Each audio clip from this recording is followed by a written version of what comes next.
Mesdames, Messieurs, peuple congolais, pourquoi le général Louis-Sylvain Goma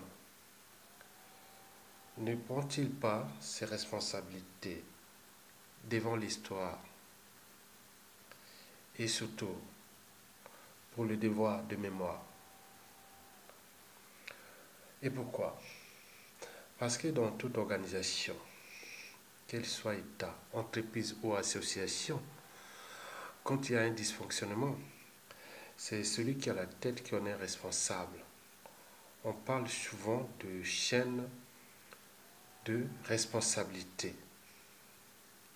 Eh bien oui, la responsabilité peut être civile, politique, économique, sociale, pénale, etc. Et pourquoi? Parce que quand il y a un dysfonctionnement, c'est celui qui a la tête qui en est responsable. Je parle ici de la période de 1975 à 1984 au Congo-Brazzaville. Retenez bien, la période de 1975 à 1984 au Congo-Brazzaville. Et pourquoi je parle que de cette période? Avant d'y répondre, je vais d'abord vous laisser en compagnie de l'hymne de la République populaire du Congo. L'hymne du Congo entre 1970 à 1991. Et après cet hymne national de cette période-là, je vous lirai après le CV du général Louis-Sylvain Goma. Et après, je tirerai quelques conclusions et après, je vous laisserai avec Marien Ngouabi, dans Viva, le commandant Marien Ngouabi. Écoutez d'abord l'hymne national de la République du Congo. Et merci.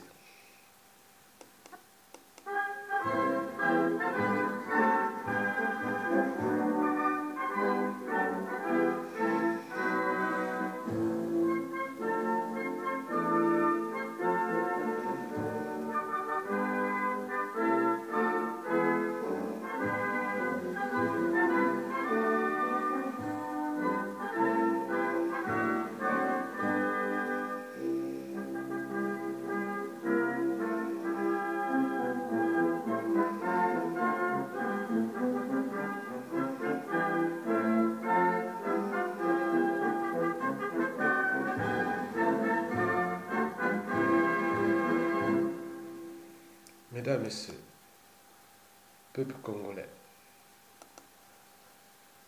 le général Louis-Sylvain Goma est un homme politique congolais,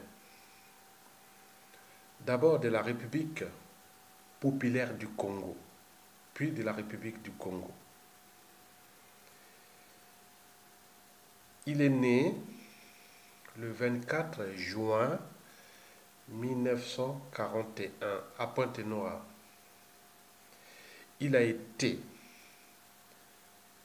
Premier ministre de la République populaire du Congo de 1975 à 1984 et en 1991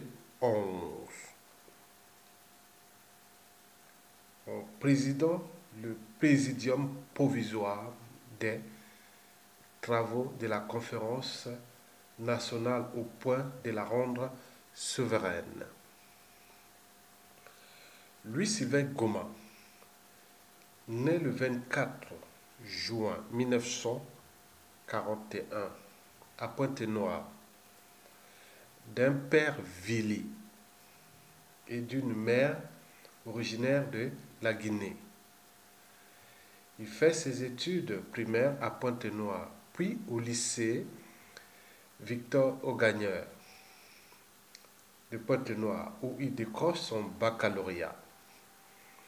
Il poursuit ensuite sa formation militaire en France et intègre en 1961 l'école de Saint-Cyr, en même temps que Marien Ngouabi, Joachim Yombi Opango et Luc Kimbola Kaya. Il en sort avec le grade de lieutenant. Officier du génie, il est commandant de l'artillerie en 1966. Il fait partie des officiers progressistes qui, dans la mouvance du capitaine Ngouabi, contestent le pouvoir de Massamba Deba à partir de 1966. Après la chute de Massamba Deba, il est nommé chef d'état-major général adjoint des forces armées congolaises en 1968. L'année suivante, il devient secrétaire d'État à la Défense. Membre éminent du Parti congolais du travail de la première heure, il entre au gouvernement comme ministre des Travaux publics et des Transports après le congrès extraordinaire du Parti congolais du travail, convoqué par le président Marien Ngouabi du 30 mars au 1er avril 1970. En juillet 1974, il redevient chef d'état-major général des forces armées. On cumule de ses fonctions de ministre. Du 5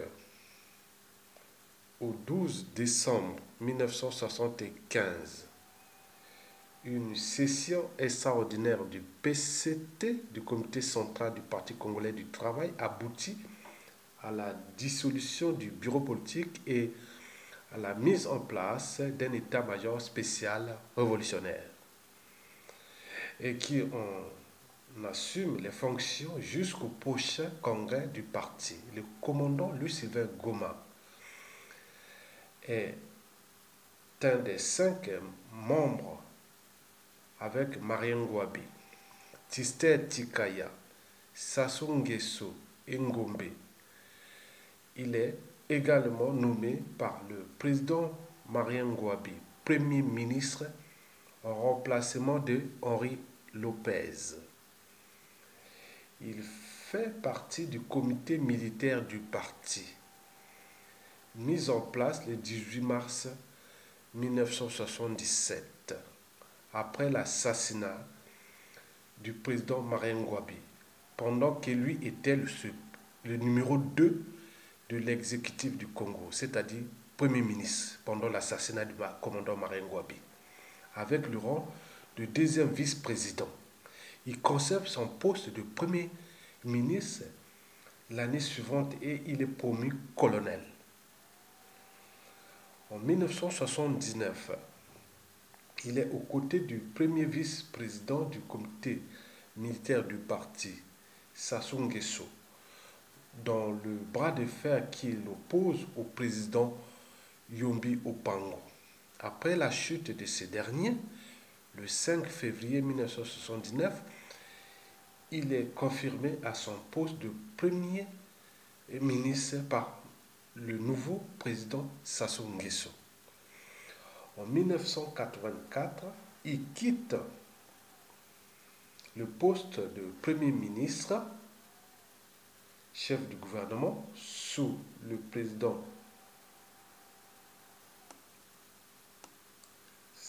Marien Ngouabi, qu'il a occupé pendant 9 ans. Sous le président, en juillet 1984, il quitte le poste de Premier ministre, chef du gouvernement, sous le président Sassou Nguesso, qu'il a occupé pendant 9 ans lors du congrès ordinaire du PCT. Il devient alors le premier président de tout nouveau Conseil constitutionnel. En 1989, il devient président du Conseil économique et social, nouvellement créé. Il est nommé général de brigade en 1989. À la suite de la démission du Premier ministre Alphonse Souklati-Poiti et à la contestation politique et sociale de 1990, le président Denis Sassou Nguesso le charge en janvier 1991 de former un gouvernement d'union nationale chargé de conduire le pays vers la démocratie pluraliste. Après consultation, il reconduit le gouvernement en place et convainc le président de la République de convoquer une conférence nationale.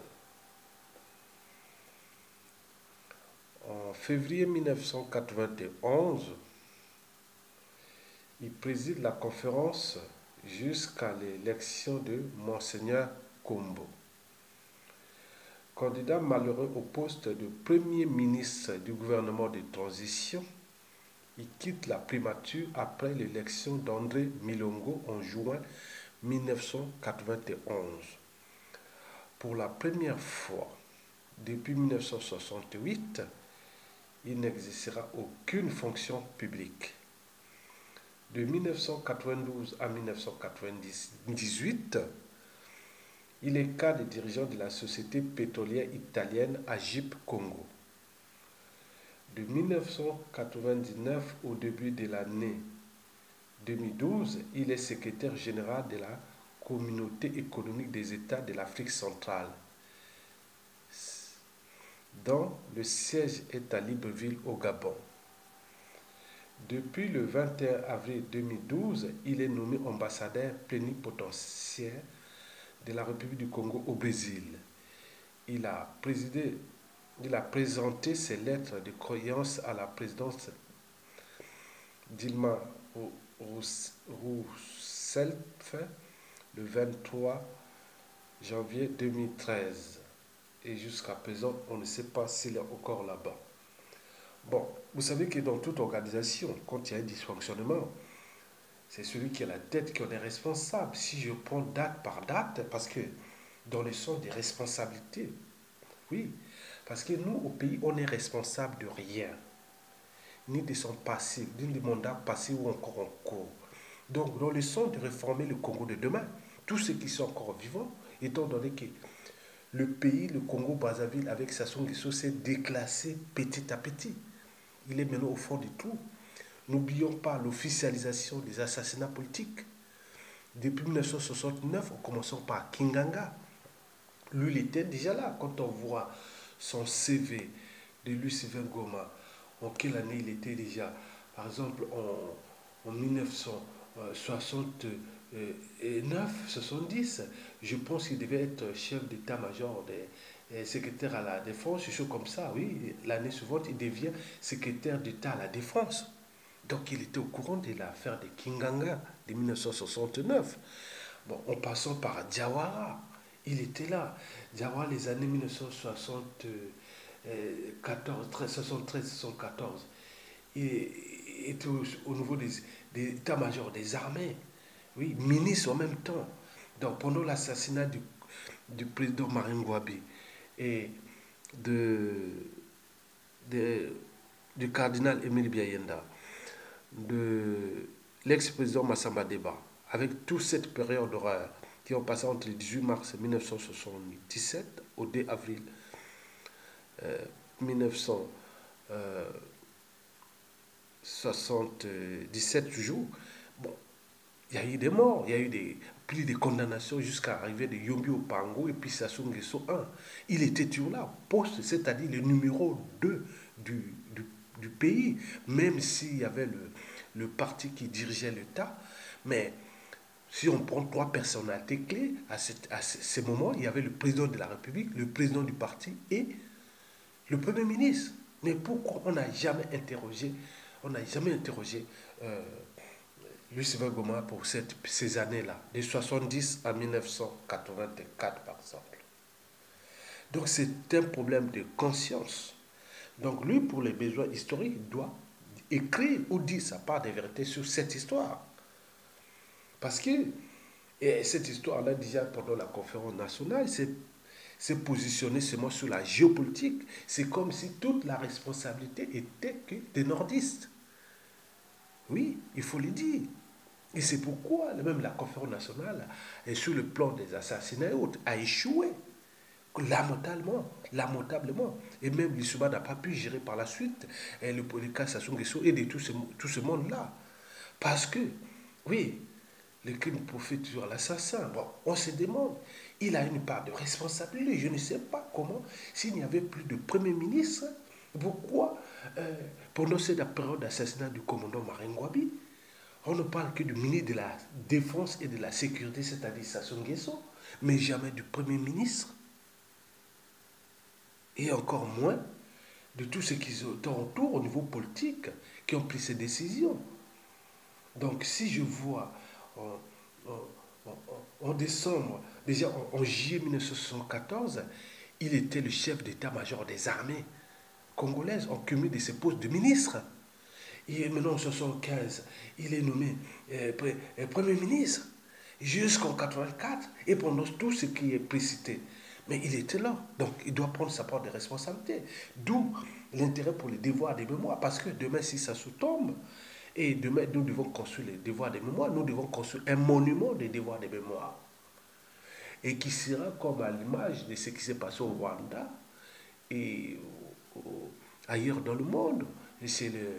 En Israël, même en Arménie et autres, il y aura des monuments comme ça où des outils d'éducation au niveau déjà de l'école primaire, passant par les collèges, les lycées et l'université, les gens viendront étudier avec des archives et compagnie. Mais à chaque responsabilité des morts, on mettait les noms des dirigeants qui étaient en fonction à ce moment. Moi, je prends les cas, je ne prends pas ces responsabilités aujourd'hui dans les cas des devoirs de mémoire, comme les gens commencent à repenser ça.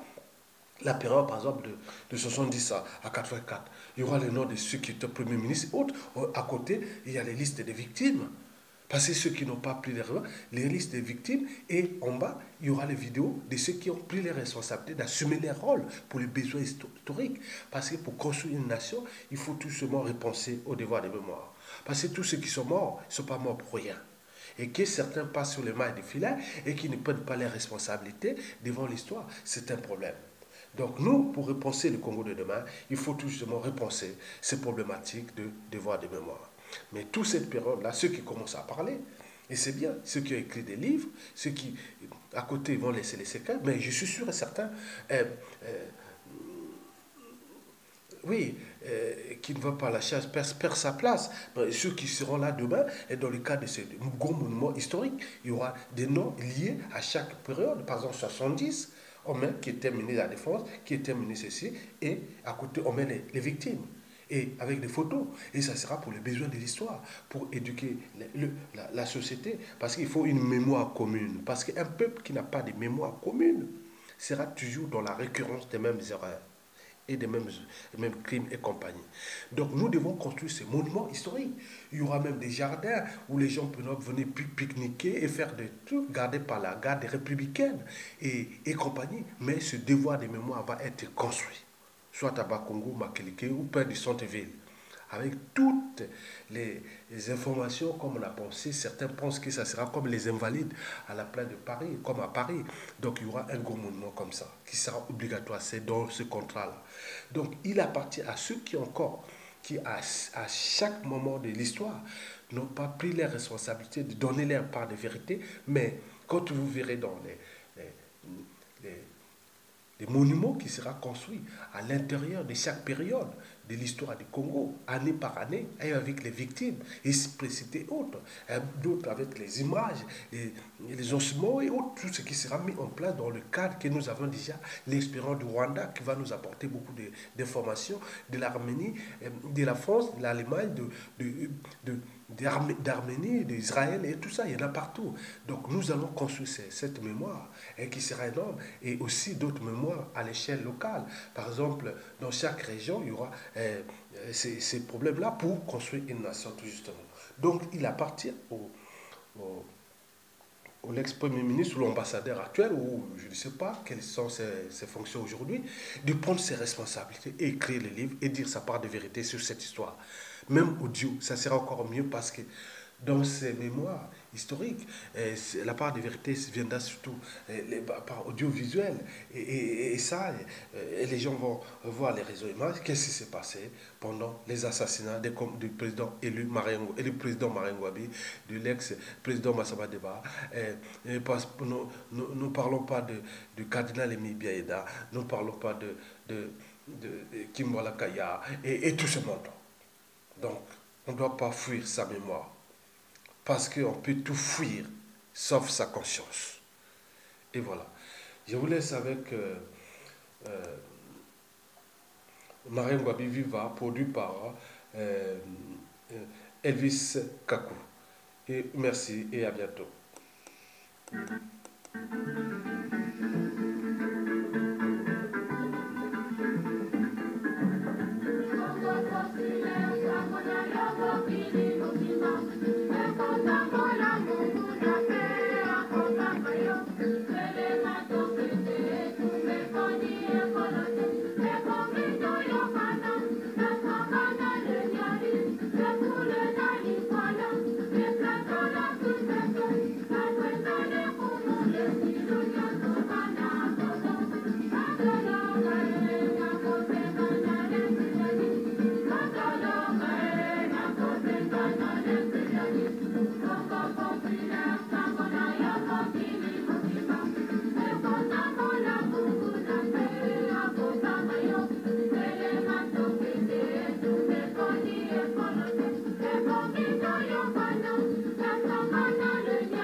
Thank you.